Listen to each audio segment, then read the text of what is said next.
കല്യാണി, ഇനി മുതൽ സമയം മാറുകയാണ്. എല്ലാം ശരിയാവും. എനിക്കൊന്നും വേണ്ട തമ്പുരാട്ടി. ഒരു തെറ്റും ചെയ്യാത്ത എന്റെ അച്ഛനെ രക്ഷിച്ചാൽ മാത്രം മതി.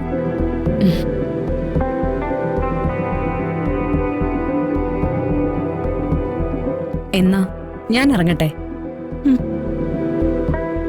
ചില കാര്യങ്ങൾ ചെയ്തു തീർക്കേണ്ടതായിട്ടുണ്ട്. ഇന്നു മുതലാകാം ആരംഭം. വരുന്നുണ്ട് ഞാൻ രമാദേവിയുടെ അരികിലേക്ക്.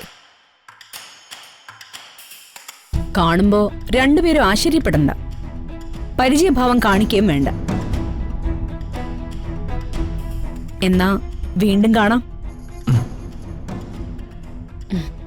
ശരി ശരി തമ്പുരാട്ടി.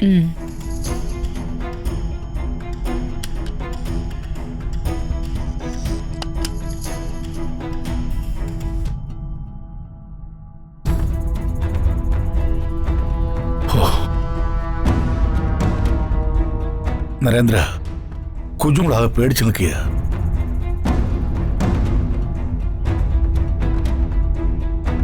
അതാ നരി വീണ്ടും കാണണമെന്ന് പറഞ്ഞപ്പോ ഒറ്റയ്ക്ക് വരാൻ പറ്റില്ലെന്ന് പറഞ്ഞ് എന്നെയും കൂട്ടി വന്നത്.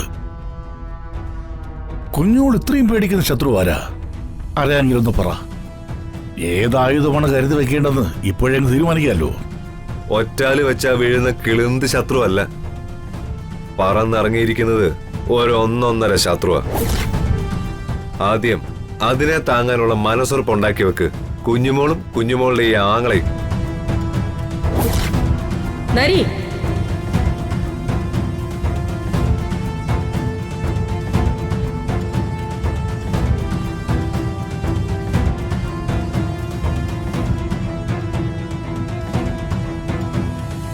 രമേച്ചി, ഒരു കാര്യത്തിൽ രമേച്ചിക്ക് ആശ്വസിക്കാം. ഈ വരുന്ന ശത്രു എന്റെ രമേച്ചിയുടെയും പൊതു ശത്രുവാ. നരി, എന്നാലും നമ്മള് വാക്കുകൾ കൊണ്ട് യുദ്ധം ചെയ്യാൻ ഞാൻ പഠിച്ചിട്ടില്ല, അതിന് താല്പര്യവും ഇല്ല.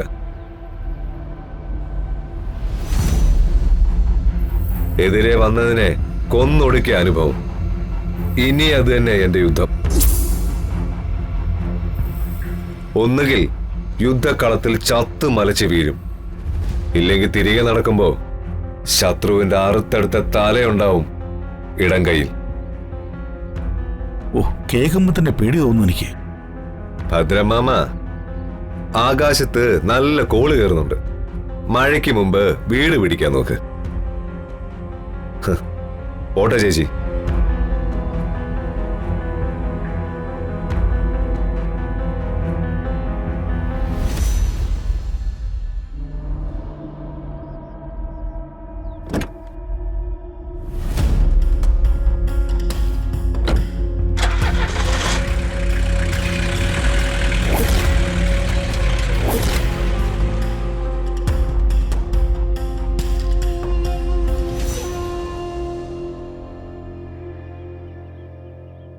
ഇവനങ്ങനെ കുഞ്ഞോളെ നരിയെന്ന് പേരിട്ടത്?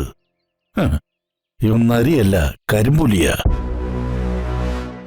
ഓ, എല്ലാം കൂടെ കേട്ടിട്ട് എനിക്ക് പേടിയാവുന്നു. വാ.